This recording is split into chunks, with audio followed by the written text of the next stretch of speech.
All right, great. Well, welcome to today's webinar. We really appreciate you guys taking time to join us today.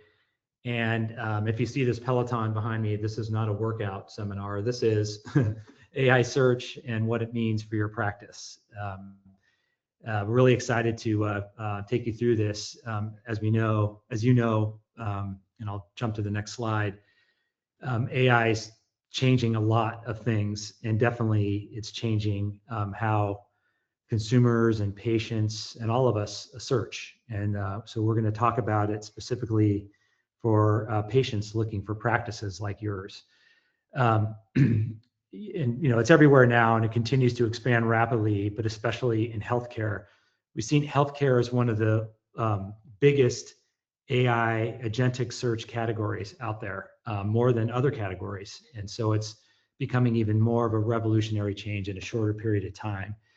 And it's changing the way patients evaluate their symptoms, how they make decisions about their care needs, right? I find myself doing that a little bit too much. And especially, and this is what we're going to get into today, is how patients seek and choose practices in their local market. Not just using traditional search methods, they're actually speaking with AI agents like ChatGPT or AI mode, and asking contextualized questions and getting to a practice that way a lot faster, and with in a lot of cases a lot more relevance. And so we're also going to talk today about how your practice is presented to prospective patients. And so because that is changing, right? And the things that we do on our websites and other areas impacts that in a profound way. So that's really the core focus. Looking at the actual goals, we're going to just start really quickly on, just a brief review of AI search and leading AI search engines. Though I imagine everybody on this call is already very familiar with that. We're just going to go through it for context. And then talk a little bit about what's changed in 2025 and why that's important for your practice. So that's going to be something that we're going to really touch on in a big way. And then most importantly, what factors influence how AI search finds your practice or practices today? Are there things that you can do in the short term right now to make a change or make an impact? Because this is something that's evolving, and we're seeing it evolve even this month relative to December. And so we'll talk about that too. Then we'll talk about some search predictions, but we want to make sure that a big chunk of our time today is just an open Q&A, because we know a lot of people have a lot of questions, and hopefully we can answer them. If we can't, we'll get back to you. But that's really the agenda today. Cool. All right, just quick overview about us. We'll make this fast. Myself, I'm the VP of Marketing for Internet Brands in the health vertical. And basically, what our team does is, we work with practices to help increase their visibility, enhance their credibility online, and ultimately help them acquire more patients. So we're very deep in helping practices find solutions to grow their practice and to build credibility in the marketplace. And that's something that we work on every day. And then Anthony, I'll let you talk. Keep me honest. Great. Thank you, Nick. And good morning, everyone. Hope you're all doing well. What an exciting topic, AIO and just AI and just kind of the shift of the industry. It's great. My name is Anthony Howe. I'm the Senior Director for Digital Strategy and Operations for our professional services teams. We focus on the fulfillment arm of the business. We're really focused on SEO, paid search, social media, and just overall digital presence for the businesses and practices that we support. AIO has been kind of creeping up, and it's been something that we've really been interested in and have been researching for quite some time. And it's really interesting to see kind of the industry and how it shifted so much, and what Nick had just mentioned in such a little amount of time. So really excited to be here today to speak with everyone. Wonderful. Great. Thank you so much. So, right, so we're going to get into it now. And we'll race through some of these topics, and we'll stop and have a little banter between us. But if you have any questions, feel free to write them in the chat. And so when we do have the Q&A, we'll make sure to address those along the way. So yeah, what is AI-powered search? It really, at its sort of fundamental level, consists of two major components, right? You've all probably many of you have heard about large language models. That's the data modeling, the actual code that's modeling that's developed to understand and summarize and predict text or large quantities of data to make assumptions and conclusions, right? They use this transformer architecture that to really understand the context of the data and build contextualized answers, which is very different than standard search. But what makes it come alive are the AI agents. And that's why you hear this term agentic search, where you have an actual AI agents that consumers or anybody can interact with to utilize the LLM to do the work itself. And so the LLM is the brain, the AI agent is really the translation, to use that. The weird sort of issue that we're in today, and you're probably seeing it or reading about it possibly in the news, is, up until now, over the last 20 to 25 years, the majority of the data, online is designed for human interaction, for, it's the visualization of a website and pictures, and it's just designed to be interpreted and processed by humans and not by an LLM. And so what that means is our websites, everything we do, to promote ourselves or talk about what we do and connect with patients is done for patients, for human beings. But LLMs actually look at websites differently. LLM search will index your website differently depending on how you present your content. And so I think the big race going forward is going to be, how, is there going to be a universal standard to how websites should be developed with agentic search in mind, right? And so we're in this interim period where we're all trying to figure it out. And that's, again, what we're talking about today. We've identified a number of items that you can do that will really impact your performance there, at least in January of 2026. So again, users are still, they browse and click before they buy, but AI powered search agents, you ask agents questions instead of using keywords and, doing the longer term work. So if you kind of break this down into the next slide, you talk about traditional search, the Google search versus AI powered search, like on ChatGPT or Perplexity. The themes are, it's keyword-based queries, right? It's an individual proactively thinking about what they're searching for, whereas with an agentic AI-powered search, it's conversational questions. It's just one question that gets you to an answer and eliminates steps. That's why people use the term 0 clicks, because ultimately, with some of these services like ChatGPT, consumers are able to get a 0-click like response that would have in the past taken them a number of queries to get to.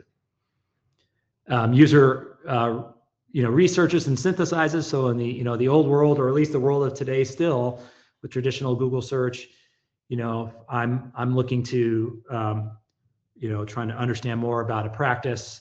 I'm understanding, maybe I'm using my insurance provider portal to make sure they're in network, or maybe I'm searching for my local area. But ultimately, I discover practices, then I'm looking at reviews, and then possibly even the sentiment of those reviews and looking at the language itself. So it's a multi-step sort of endeavor, whereas again, AI-powered search is a direct synthesized answer.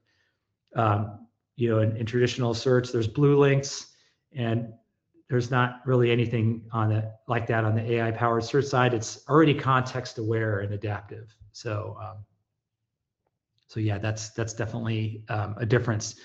Static page results versus dynamic real time responses to your questions. And again, in the past, we've been talking about SEO driven rankings. Anthony's a veteran of SEO, so he can tell you a lot about SEO in a whole separate webinar that's 2 hours long.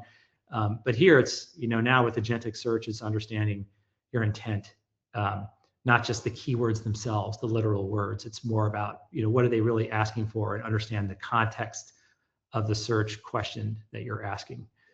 And then, yeah, multiple clicks to find an answer versus action-oriented outcomes.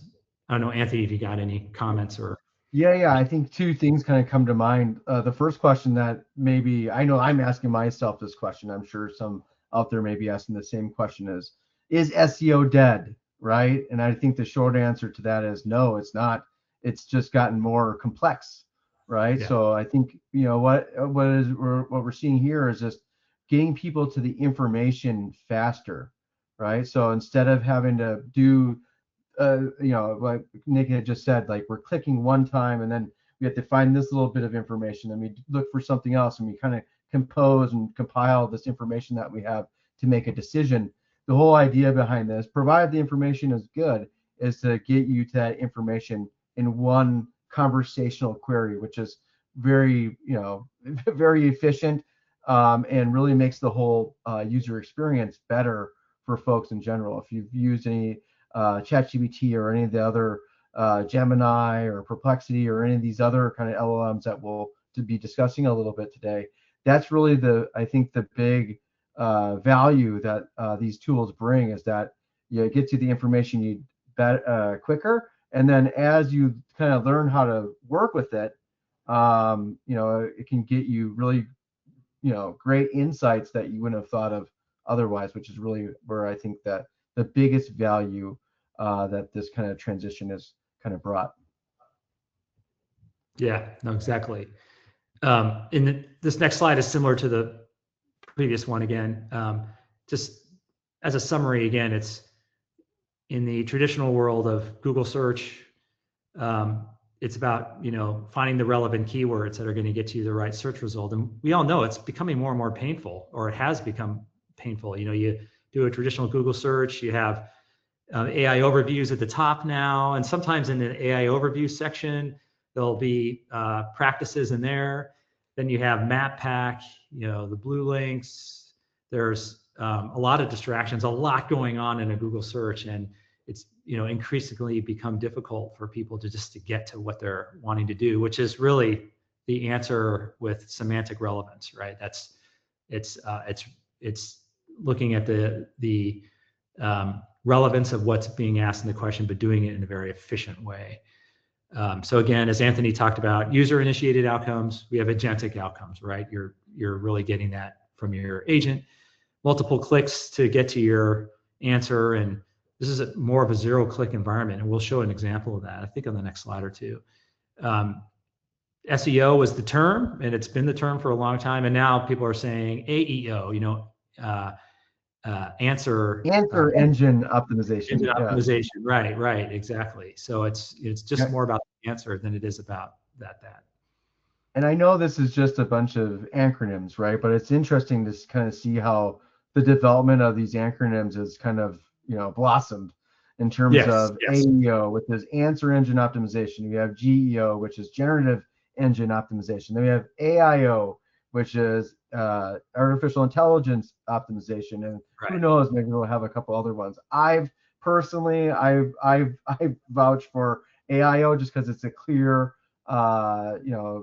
it's a clear definition of what it probably means to somebody if they were to hear it, and it's not to be confused with GEO, which we use in a lot of other, from a marketing perspective, we use in a lot of different ways as far as your geographic location. So it's kind of tough with that one. And then AEO, answer engine optimization, it's not really all encompassing necessarily all the time. So it's been kind of interesting just to kind of see where people, or where kind of the industry is kind of settling on what do we actually call this type of action that we take from a business perspective to try to promote our businesses. Right. Yeah, I've seen some LinkedIn profiles that say AEO expert. I'm like, oh my God, right? I'm like, that's interesting. Things are moving fast. And again, so traditional world is Google and Bing, and then we've got a Google AI overviews. You've got Gemini, which is more about generative search, and then AI mode, which is kind of the closest thing to ChatGPT. Copilot, Perplexity, Claude, Grok. There's a long tail already, and there Hey, as good. oh, sorry, Nick. I was going to ask you, have you had an opportunity to try AI mode for Google? Yeah, totally. Yes, I use it a It's lot helpful actually. if you're looking for stuff, looking for businesses. It does help make the experience a little smoother in terms of taking out some of those steps, which I think is really nice. 100%. Yeah, and it's kind of the example. We've heard a lot of examples, but in the traditional sense, the traditional world of Google search, booking a plane ticket to New York from LA, I go in, I either go through an aggregator, or through Google to or an actual airline website to identify times, find the right value, and go through booking a ticket like we've all done. Now it's getting to the point with agentic search where you just say, I want to be in Newark by 5 o'clock on July 23rd, and I want the cheapest flight, and that's it. So it's really asking the agent to do that heavy lifting for you. So and soon there's going to be a world where there's agents talking to agents, right? And I think that's sort of the next generation that's being anticipated today is will we where we can ask an agent to perform a task that will in turn interact with other agents to establish the booking, identify options, and do all that heavy lifting. Truly be an assistant, for that use case, and get us all the answers, not just kind of high level information. Yeah, I think it's like if you were to have like an AI personal assistant. So you've Yes, had your personal assistant, hey, read me back all my appointments for today, and what else do I need to do? Do we have the shopping list, my to-do list, etc.? yeah, And oh, I need to book an appointment somewhere.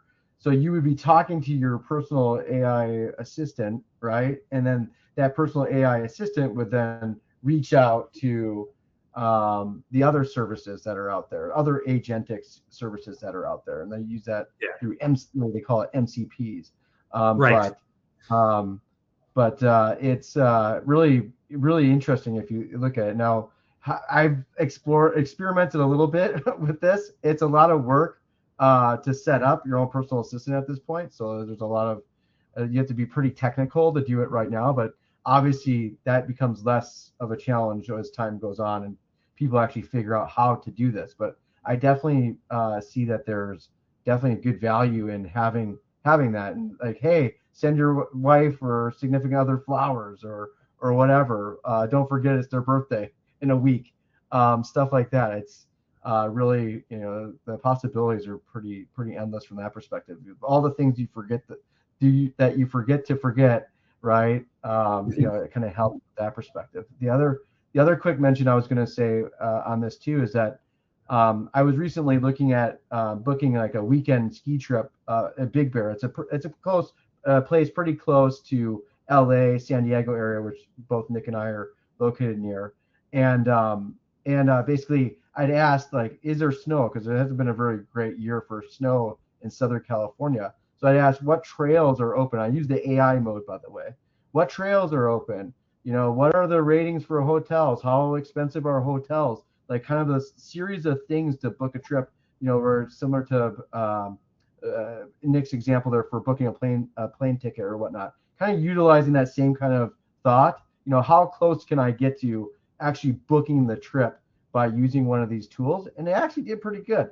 It said, hey, there's four, like it listed all the different resorts, the number of trails that they had open. It listed the hotels that were in the area, how much each of those hotels was around, right? And they were actually they stated it was a little bit cheaper than it actually was, which is kind of interesting. because after you click in it, it goes into the Google hotel hospitality tool, and it was actually more expensive. Like I'd buy like, I don't know, $20 a night for each of the rooms or whatever, but still it gave you pretty good context, and it had pretty good information, which, that still saved me. I mean, you look at the amount of time for me to manually go look at all that stuff, go to each of the resort mountain trails and figure out how many lifts are open, all that stuff. That would have taken me at least an hour. I was able to do that all within, I don't know, like 20 minutes tops, which was great. So I found out what I need to know and was, done, and figured out, that we should book the trip, which was great. That's great. Awesome. Great. I don't know if you want to talk to this one, Anthony, but again, I think the point of this slide, and then we're going to get into more specifics about healthcare, but again, and this is really about healthcare searches. Again, it's always been multi-step. It's not, as sentiment focused, even though reviews are critical. It's definitely been, sentiment's an important factor, but the point of this slide is for LLMs, sentiment is even more important. So not only just your reviews, and we're going to talk more about that, and the number of reviews, but the sentiment in those reviews is a much more important element, and that is definitely influencing agentic search. Yeah, it kind of condenses the buyer journey, right? So it used to be that you would go to a website, and then you would look up a business, and then shortly thereafter, well, first actually it was like you would mention it to a friend. It was word of mouth marketing. Hey, you should go see this business, right? And we're all used to that, and have done that for years, right? And then we wanted to kind of gauge what that experience would be, so we go to the website. And after we go to the website, now we have like Google My Business and other kind of citation platforms where you can just go look at those reviews and make sure like, is everything all kind of matching up with what my buddy said or friend said or whoever referred this business? Is everything kind of matching up? Does the website look clean and professional? That's an important piece to build that authority and trust, right? And then where are we from a review perspective? Is it all 5-star reviews and they have 500? That could be questionable. If they have a low store rating, that could be questionable, right? And so like, what is that secret number? Actually, there's statistics on that, which is like around 4.6 is like almost around the perfect number where people have the most trust, because you're always gonna have some good with the bad and whatnot. And what I think is interesting about kind of this new evolution is that we're condensing that buyer process into one kind of query, and it's able to kind of encompass all three of these pieces into one result, which is interesting. So like saying, hey, here's how well this business is rated. Here's where they're located. Looks like they provide X and Y services, and so on. It looks like they provide the services that you were looking for, which is great. So it just really kind of condenses that whole buyer journey, which is, I think, again, it just gets you to the information that you want faster and gets you the right kind of information that you're probably most interested in if you're going to make a purchase, or if you're going to go to see a doctor or have some kind of treatment. It's going to be it's just going to expedite that whole process and that whole journey. Yeah, exactly. Here's an example of a ChatGPT search in my local area. Find a dermatologist near me was the request. And again, what's interesting about this and what's changed since November and December is even then, we used to say, oh, it's more about branding. You would have a CTA and you would have results with a list of practices, but there wasn't much uniformity around the next step. In a lot of cases, it was a listed practice, but not necessarily something that was actionable. Now in January, things have changed. And so when I do a search like this, I get this without even having to click, just moving my, cursor just over the name of the practice. I get, the practice, recommended name, which is based on a formula of and we're going to talk about that. But again, you see a number of reviews, a high review score, a trust factor in the language, and then the directions website or call icon buttons. That's now uniform. And there's even cases where you're going to see a map pack like a map that will pop up, and they're still experimenting with that in January. So this is actually a new evolution for healthcare, because again, healthcare searches are a very large slice of the agentic search pie right now, and it's that portion is actually moving faster than things like automotive or home building or other categories. So consumers are getting very savvy when it comes to not only self-diagnosing, but also how they're searching. Yeah, I think it's kind of interesting if you look at, like, it has a 4.7 star rating. The interesting thing is you don't really see, where are those star ratings come from, and it's not necessarily always Google, which is interesting. So I think this has kind of been a shift that we're seeing as well. Just looking at AIO in particular, is that we're looking at more than just Google now. We're looking at Bing, we're looking at Yelp, we're looking at all the other kind of health related citation directory websites, which we'll go into in a few minutes here, which includes WebMD, ZocDoc, and so on. It's taking into consideration all those ratings. Facebook even, I don't know if people have ratings on Facebook, even that's a big one. So it's not looking at only one source of truth, which I think is a big shift for AIO in general. Is that it used to be just kind of like Google's is the biggest kind of game in town, and now it's kind of taking that and shaking it up a little bit. And Nick mentioned this a little bit, but some of our testing, we looked at the map pack. So we were testing with the map pack. So the first question in AIO is, do you have a result in the LLM? That's the first question, right? So like these businesses here all have a result in the LLM, which is good to know, right? But where is it in proximity to you? And having that map pack is really interesting. And so when we were testing with the map pack, it was there for 6 months, and then after a while, it disappeared. And I don't know if they were testing it themselves, meaning ChatGPT or whatnot, but it's just really interesting, and it just kind of highlights the fact that this is all still very new. We're still very much in the beginning kind of phase of what kind of opportunities actually exist that we probably may have not even completely identified yet. So just kind of interesting of just kind of seeing this massive kind of shift so quickly, and seeing all these kind of opportunities. Right. Great. So, we talked about this a little bit. In terms of the actual search volume, the market is shifting. This chart's not really representative of reality, right? I mean, Google search is still dominant in a huge way, right? So, agentic search is still a small slice of the pie, but it is growing very quickly. And at the top of that is ChatGPT, as we all know, and it's definitely become the quote unquote entry point for symptom research. That patients are using it to rapidly get more information or answer their own questions that they traditionally would be, answering it, asking their practice, in all facets, in every sort of way. It's not just very specified medical issues. It's across the board.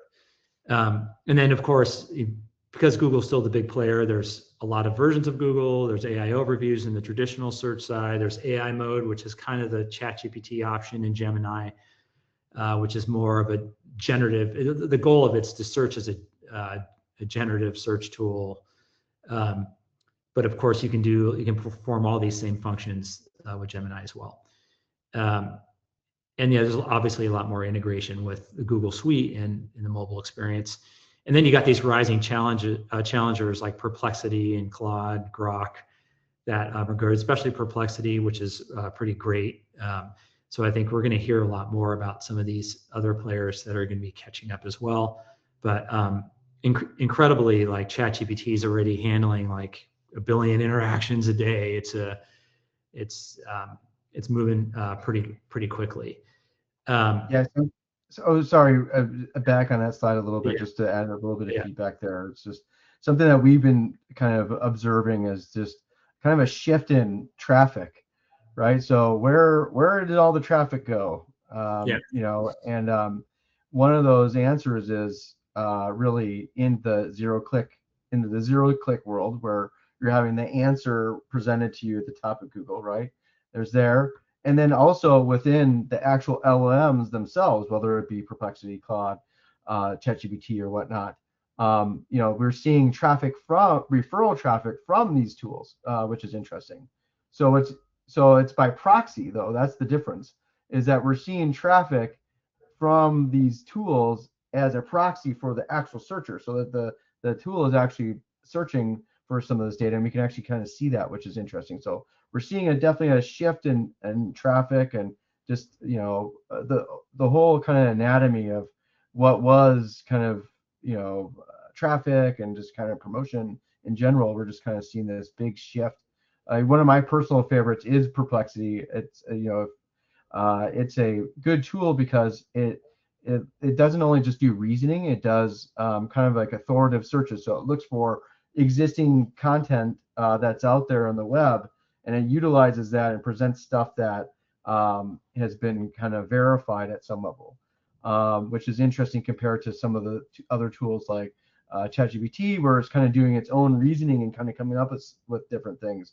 Where Perplexity is actually looking at index content that's out there and kind of making an assumption based off of what it's found, which is kind of a shift. So it's a great kind of like ancillary kind of search tool especially if you're doing any kind of research and you don't want just the answer all in one. So like, what's great about ChatGPT is it will give you the answer all in one swoop and you have your answer. That's great. But sometimes you don't want just the answer and you do want to do some research and you do want to have more perspective. And that's where a tool like Perplexity will come into play. And then Claude, I think Claude's a good reasoning tool. If there's the great debate between Claude and ChatGPT and Gemini, they all work pretty much the same. They all have different strengths. Like I definitely think Gemini has a better feel for indexing like YouTube videos and things like that, where ChatGPT obviously doesn't own YouTube, so they don't have the ability to be able to do that exactly. And Claude is really great from a coding perspective, so it has a lot better reasoning powers. So it's just, it's kind of different LLMs for different folks, kind of a thing. But at the end of the day, you're just looking for a tool that's going to help you be more efficient. right, right. Great. So on the health search side, again, OpenAI or ChatGPT reports like 40 million turn to ChatGPT for healthcare questions daily. That number is driving ChatGPT to actually create a different version of itself, which we'll talk about. That's catered just to healthcare. And that's a very new development. And it's in the traditional world of getting patient referrals and looking at online reviews, AI recommendations are kind of up there now already. So it's kind of an equal weighting, we would say. So that's happening fast, a lot faster than I think a lot of people anticipate, especially for local healthcare related search. Yeah, well, I'm sure from a doctor's perspective, right, you're running into more situations where people are doing a search on ChatGPT or some LLM and then actually self-diagnosing and then Yes. getting that result and then finding like, what should I do about that? So like also Right. trying to like author a prescription, which isn't the best, by the way, which we Yeah. know, right? But then, then they're printing that out, right? And then they're bringing it into the doctor. And if you want to be proactive about self-care, there's some value in there to have that and have that be part of your process or whatnot. But I'm sure there's a lot of people or a lot of doctors out there that are starting to see this kind of a phenomena, whereas before it was WebMD type searches and like what they found on WebMD. Look at this, they print out the WebMD page.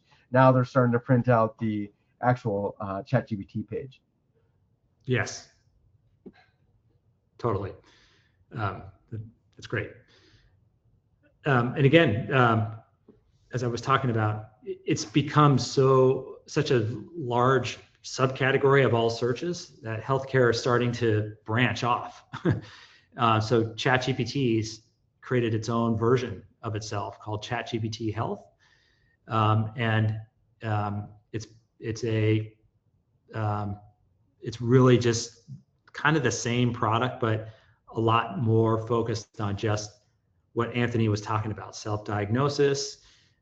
It seems to be pretty consumer focused, so enabling just individual people to do that. And there's pros and cons of that. We all know, like there's probably a whole separate webinar on the sort of ethics of all that, but and the sort of pain that professionals run into with people doing that kind of self-diagnosis. But there's obviously some really good things about it as well. So and ChatGPT again is they're moving on that, and that's available today.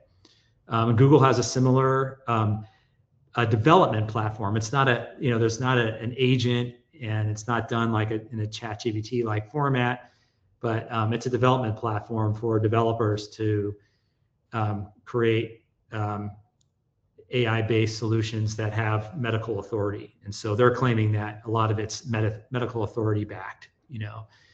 Then you have this really interesting thing, which is open evidence, which is they're touting themselves as the leading medical information platform. So this is all credible sources, American Heart Association, American Cancer Society, JAMA, and other periodicals.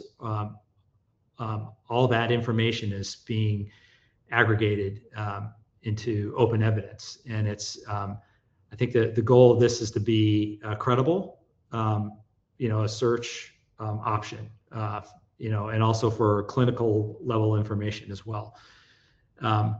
We haven't spent a lot of time evaluating this, but it does seem interesting. Again, the bigger point is there's a lot of inertia here happening around healthcare and agentic search. It's happening very fast.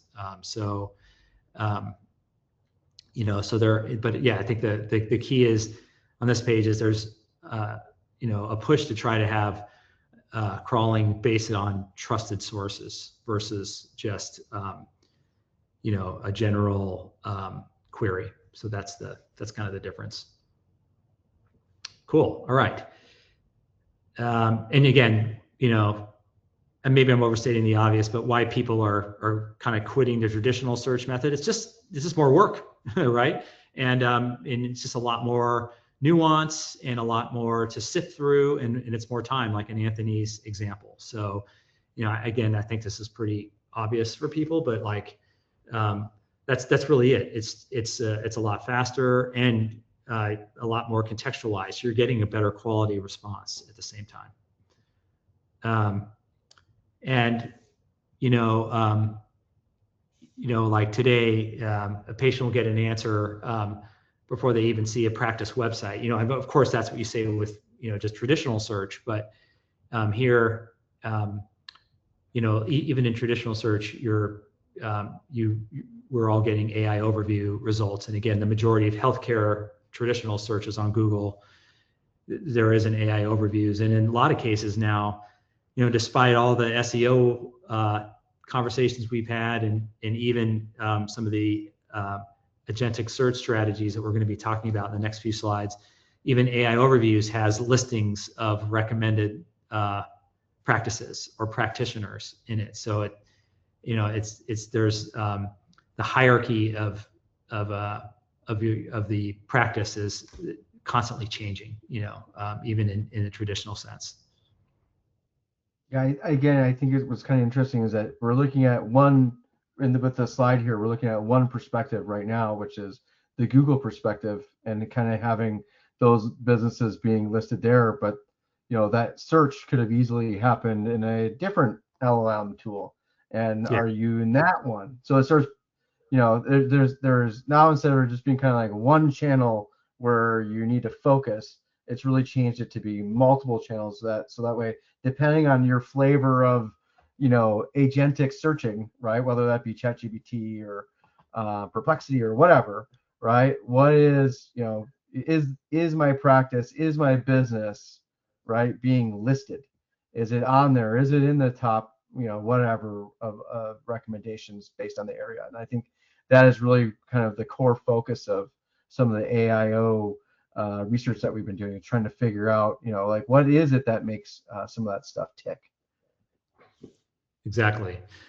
Yeah. So again, I think we've talked this topic pretty good. And again, the principles of online visibility for your practice haven't changed as much, though the search world has changed. So for a practice or any business, to have presence in an agentic search result, there's considerations that a practice or business needs to make in terms of how they're structuring the content on their website. That's going to be a key element. Just because you have a website, even if you have good reviews and a good number of reviews that are above a 4.0, it's how you structure your content on your website that's really going to make an initial impact. And there's more to that, but that's definitely a start.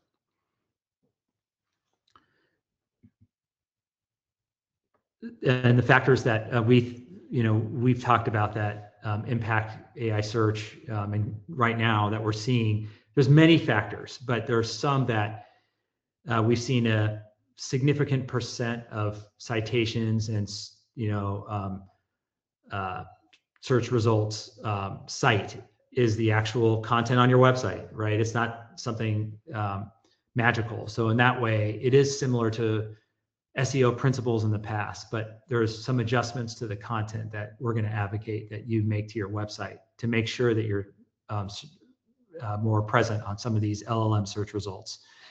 And that's what we refer to as structured data. So that's a key one. And the second is reviews play a very significant role, as you saw in some of those examples, right? They always have, but there's a little bit of nuance this time that's different. So it's not just about having a high score. It's about having a significant number of reviews as well. So if you've got a higher score but a small number of reviews, that's probably not as good as having a slightly lower score and a large number of reviews. And in the syndication of those reviews, having them in one place versus multiple places is really important when it comes to indexing for agentic search.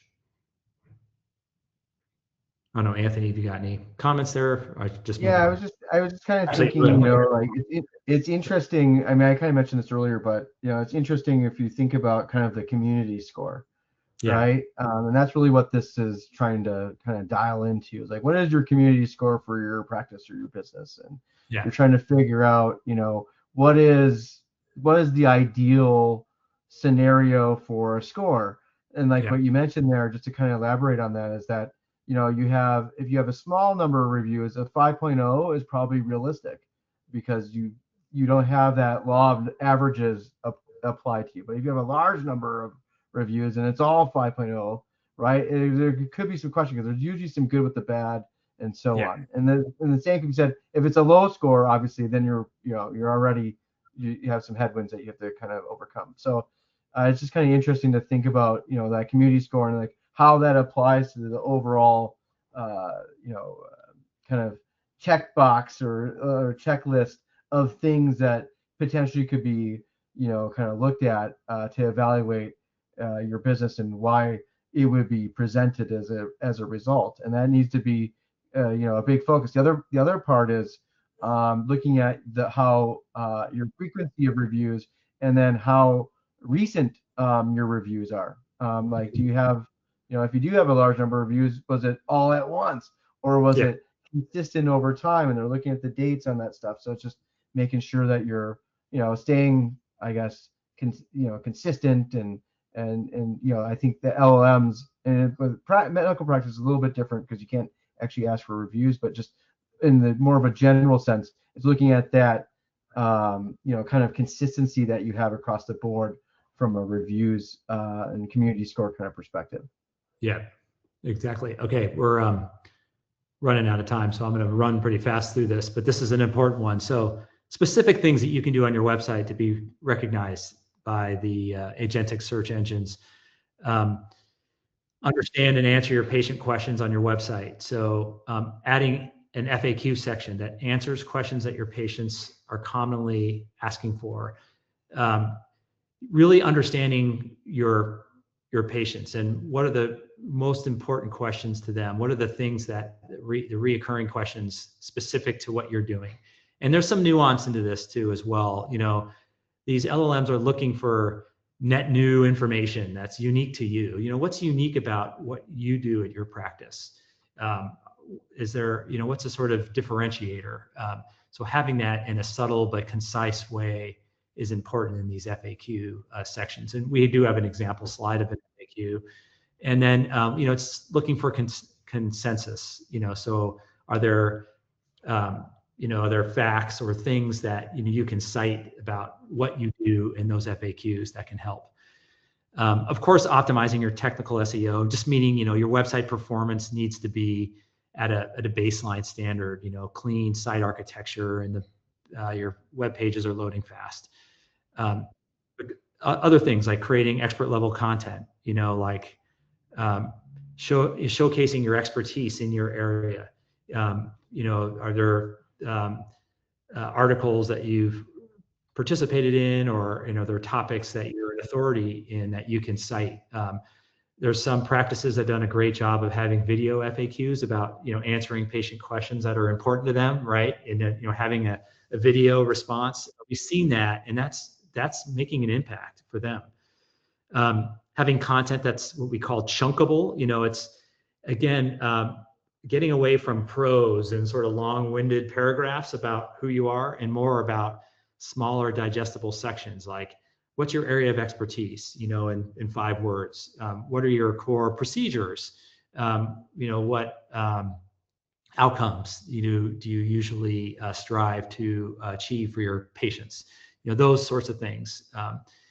And then, of course, like in the past, keeping the content fresh, making sure that it's relevant and updated periodically. And then, we have seen people, create some of this content and try to observe their own performance in their local search, in their local market, in their neighborhood, to see, is there presence for their practice in ChatGPT or an AI mode? So these are core things that you could do to your website today.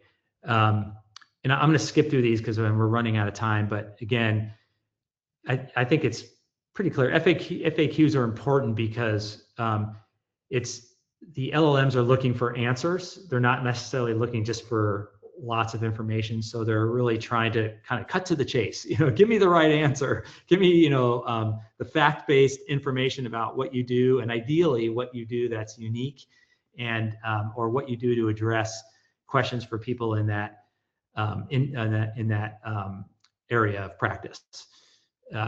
And then, and again, this is how to make those FAQs AI friendly is just to be short and direct, to be crisp in your language and not long-winded, but at the same time relevant, and talking more factually about what you do. Here's an example of that, which is a very general example. Dr. Jane Smith, orthopedic surgeon in Malibu, with a view. H1 meaning your title headline in that page, and your sub headline, your H2, at a glance would be bullet points about what your specialty is, your years of experience, your primary clinic or clinics locations or locations. Maybe there'd be a headline under it about your procedure name, a definition about what you do, and what the outcomes are. And then you have your FAQs under it, about things that patients are commonly asking that you think are relevant for someone that would be searching for a practice like yours. So this is the kind of structure that we're talking about when we say structured data. That's the beginning of it, and so that's really important. I know, Anthony, if you got any comments there, but. Yeah, I definitely think it's a start. Going back to, FAQs, really Yeah. asking yourself, what are the questions? I know that we're short on time, but what are the questions that you're getting asked the most frequently? And those are Yes. the exact questions that you want to have on your website so it can be picked up by the LLM, so that way they can answer those questions for you more quickly. So instead of it being, reliant on the user or the person that would be patient to go through and go crawl through the website and try to find this. Now the LLM is crawling that for that user, right, or patient, and then presenting that to the user. So it's just kind of thinking about like, okay, what's most relevant, what matters most to that would-be patient, basically, and how can I answer those questions? Yeah. Exactly. And again, on the, I talked about the two topics, right? Or we did websites and then reviews. And again, um, reviews play a very large role in terms of indexing a practice for an agentic, being picked up for an agentic search result. Um, so some basic but important principles are increase the number of reviews whenever possible. Having more reviews is hypercritical for that. Obviously, having good reviews are important, but um, the sheer number of reviews does have a direct correlation to being featured on those search results. Again, in the example that I provided, that with a dermatologist um, near Los Angeles, was those practices had uh, a significant number of reviews. Making sure your reviews are posted in more than one place, and not just on your Google My Business, which is common, or maybe Yelp, which is great. I mean, that all these are great, but an ideal world, featuring them on your website. If you have a Facebook for Business account, we've seen examples of that being picked up there. Health directories like ZocDoc or WebMD, Health Grades, other aggregators like RateMDs. So there's other places to do that. But I think the more dispersed your reviews are, the greater the chance. That's what we're seeing today. And of Yeah. course, yeah, go ahead.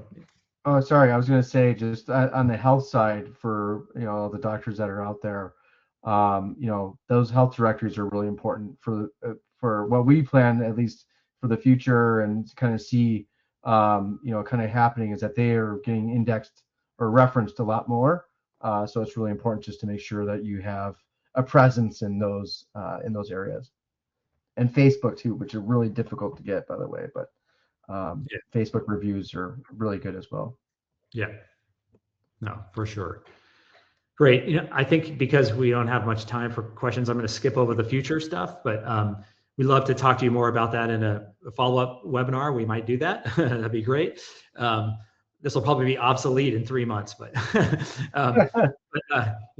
we, of course, doing a webinar, we always want to plug ourselves a little bit. So I'll keep this, under 10 seconds here, but um, it was the tip of the iceberg what we talked about today. We do actually have a service offering that's new that we offer to our customers to help their practices index on agentic search engines, like we talked about.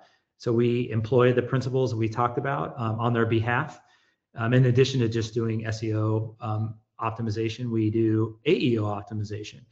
Yeah, we've had quite a few practices sign up with us, and we're helping them increase their chances of being featured on GPT and AI overviews and Gemini, in their local market. So that's something we do. If there's interest, there's the QR code. Please scan it, and we definitely like to answer any questions that people have. So I'm going to move to the Q&A slide. And it has the same QR code there. So if you want to do that and fill out the information, we'll definitely follow up and love to talk to you about that in more detail. All right, so we'll do a Q&A in a very short amount of time. I don't know if people have I questions. don't, We can serve up. yeah, I don't see too many questions in the chat. I know that we had some. If we didn't get a lot of questions, Nick, we have a couple questions maybe that we could refer Let's see. to. Yeah. I Okay. guess while we're pulling that up, the big thing is really, being at the right place at the right time.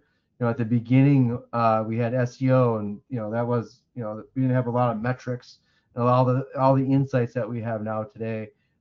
AIO is very similar. We're at the infinite kind of or infant kind of stages of this, and really trying to make sure that those businesses have that digital presence and being at the right place at the right time, depending on wherever you're searching. You could be searching on Google, you could be searching on LLM. We want to make sure that the businesses that we support are present in those queries. Let's see So yeah, a couple questions. How do AI-driven zero-click answers affect acquiring patients? And how can we measure the impact if fewer visitors reach our site? Yeah, it's kind of has a few different answers, I guess. I think the biggest answer for that one, at least in my opinion, is really, is the phone ringing or you're booking appointments. It's not always easy to get that attribution when we're actually, when practice owners are speaking or front desk people are speaking to those new prospects or patients that are calling through. But it's just kind of watching that. One thing that we've observed is that there definitely has been a shift in traffic, right? So if there's a shift in traffic, there's a shift in clicks, and there's a shift in all the other kind of downstream metrics that kind of support traffic in general. So it's really about kind of watching that and keeping a closer eye on that. And then also the other piece that I think is really important is, querying yourself, but not clicking on it. And like, there's a whole thing on, when you look yourself up, right, and how you do that, so that way you're getting a genuine result. Where, like, for example, for Google, if you're Googling yourself but you never click on the result, then they will stop showing you the result. So it's like based on your user behavior, which is interesting. So you need to be aware of some of these things, but that is one of the things that I would recommend, is that you're really looking at that, the total number of new acquisitions that you have to the business, and kind of seeing what's shifting and what's changing. Is your traffic going down but your new acquisitions stay flat, then you kind of know that what you're doing is still working. Right. Great. Second question here. How do AI assistants determine which medical sources to trust and cite? And how can a small practice become a trusted source? It's a good question. Yeah, I think, let me read this.